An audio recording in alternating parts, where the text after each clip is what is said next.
அரசு டாஸ்மாக் பாரில் ஆண்களுக்கு நிகரா இரு பெண்கள் அமர்ந்து மது அருந்தக்கூடிய வீடியோ வெளியாகி பொதுமக்கள் இடையே அதிர்ச்சியை ஏற்படுத்தியிருக்கு.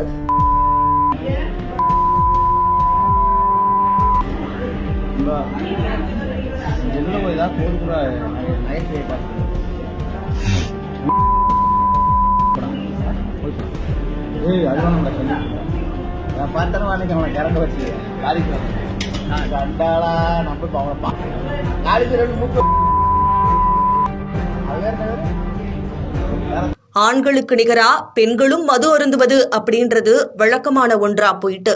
திண்டுக்கல் மாவட்டத்தின் முக்கிய நகரமா பழனி இருக்கு.